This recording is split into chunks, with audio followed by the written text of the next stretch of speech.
Ciao raga, musta naga? Allora, meron akong good news sa iyo ha. Para doon sa update sa pinakahihintay ng marami na bagong bonus ulit ngayong 2024. Aring bonus na last year ay namigay na sila. At ngayong 2024 ay meron ulit. Kaya bibigyan kita ng update ha regarding doon sa bonus na po pwede na iyan pagka ikaw ay makakatanggap, ikaw ay qualified, ikaw ay mabibigyan, yan ay pwedeng gamitin pang spesa, pwedeng pambili ng karburante at saka abonamento sa transporto publiko. Marami ang naghihintay na Maganda ang bonus na kasi nga hindi na siya kailangan pa na a-applyan.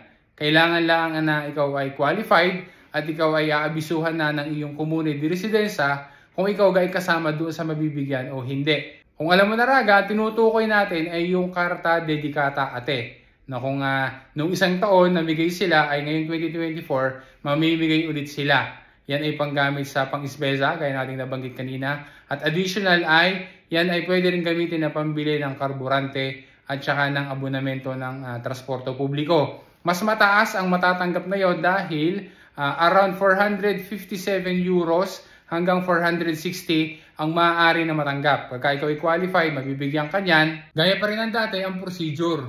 Okay? Si IMS ang magbe-verify ng mga IZE doon sa records nila. I-check nila yan. And then, ipapasa nila yan kay Comune de Residenza. And then, si Comune de Residenza ang maglalabas ng graduatoria. At sila naman ang mag-aaviso doon sa mga residente doon sa kanilang komune kung sino-sino yung mga pamilya na qualified at makakasama doon sa mabibigyan ng Karta Dedicata Ate. Tandaan natin ang mga requirements para ikaw ay malaman mo kung qualified ikaw o hindi. Unang-una, kailangan ay meron kang IZE ngayong 2024 na mas mababa sa 15,000. Kagaya rin nung isang taon, kung hindi nila babaguhin, ay kailangan ay at least 3 members ng family. Kailangan ay ang komponente ng pamilya ay almeno 3 at saka ang mayroong minori doon na 14 years old pababa.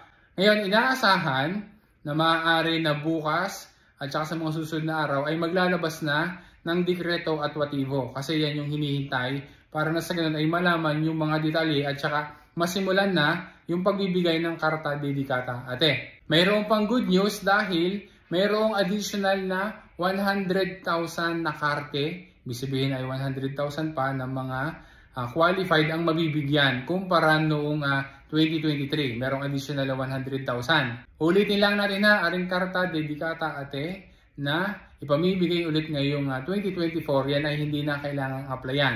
So ang gagawin na lang ay maghihintay ng aviso galing sa Comune di Residenza. Ngayon, ari ang sagutin natin na tanong kasi importante. Kailan ba talaga ang dating? Kailan ba talaga ipamimigay ang Karta Dedicata Ate ngayong 2024? Dahil nga nang maglalabas na sila ng dekreto atwatibo and then ipaprocess ni IMS at saka ni Comune de Residenza, inaasahan na kagaya rin noong isang taon na ngayong istate around July, August, ganyan ay diyan ipamimigay ulit itong Karta Dedicata Ate doon sa mga qualified na pamilya. Hayaan mo raga, kapag meron na ulit tayo na detalye tungkol dito sa Karta Dedicata Ate, ay babalitaan ulit kita. Kaya importante na mag-follow ka, mag-subscribe ka para na sa ganun ay lagi kang magiging updated. Maasa ko raga na nakatulong sa iyo ang video na at sana ay ma-share mo din sa iba para sila ay magiging informed din at sila ay magiging updated din. Maraming salamat sa iyo raga. Ala proxima.